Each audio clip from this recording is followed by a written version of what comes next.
what is the range of the function and how to find the range of the function.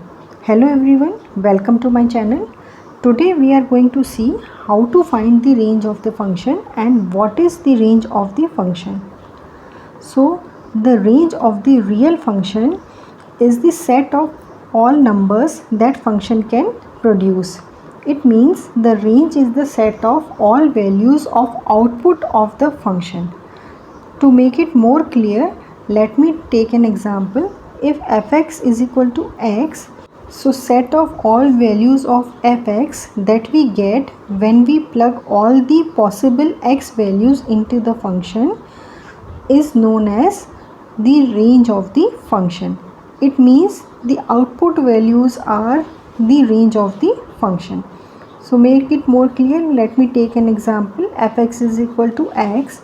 So domain of this function is all real values r. So in case you don't know how to find the domain, then please see my previous video on how to find the domain. The link is in the description box. Now for every x we will find the value of fx.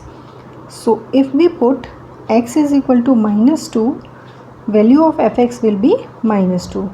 If we put 0, fx will be 0, and if we put x is equal to 5, fx will be 5. This implies range of the function is all real value r. Now let us take another function fx is equal to x square. So domain of this function is all real value r. Now let us find value of fx for every x. So when we put x is equal to minus 2, fx will be 4, and when we put x is equal to 0, fx will be 0, and on putting x is equal to 5, fx will be 25. So here we see fx is never negative. So the range of this function will be always greater than or equal to 0. So there are some things that we have to keep in mind while finding the range of the function. So let us see those steps. So number 1 is put y is equal to fx. Whatever the function is given, put it equal to y. Number 2, express x as the function of y. And number 3, find the possible values of y, such like finding the domain of the new question. And number 4, eliminate the values by looking at the definition and find the range of the function. So this one might look little confusing, but I will make it clear by taking some example. So let us take a function fx is equal to x minus 2 upon 3 minus x. So here first step is to put this function equal to y. So y is equal to x minus 2 upon 3 minus x. Now second step is express x as a function of y. So after cross multiplying we will get 3y minus xy is equal to x minus 2, or x plus xy is equal to 3y plus 2. This implies x is equal to 3y plus 2 upon 1 plus y.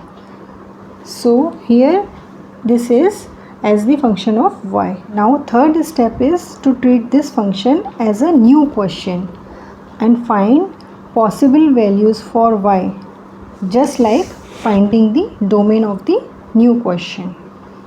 So here we see that x is defined for all values of y except y plus 1 is equal to 0, that is y is equal to minus 1.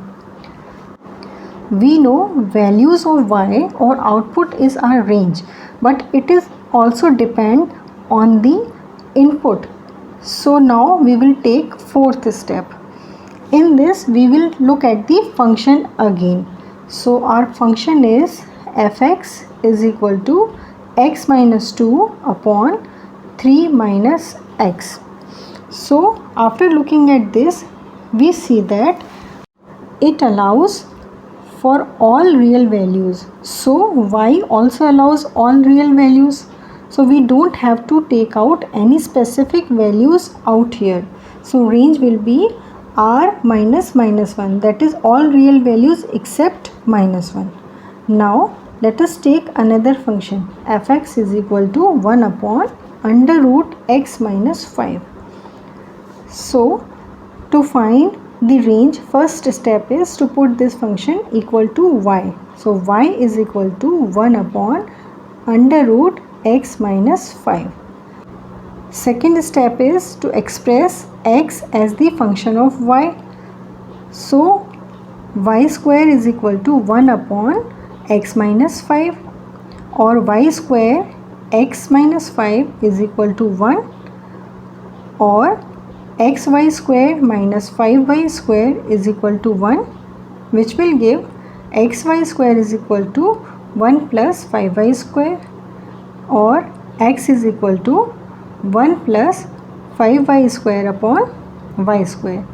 So here x is the function of y. Now we will treat it like a new question. Now third step is to find the domain of the new function, which is 1 plus 5y square upon y square. Now here we see y square is in denominator, so it can't be 0. So y can take all values except 0.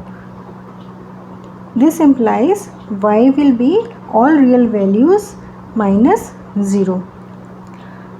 Now for fourth step, we have to eliminate the value by looking at the definition to find the range. So we will see what was the real question. So function was 1 upon under root x minus 5. So here this is in denominator, so it can't be 0.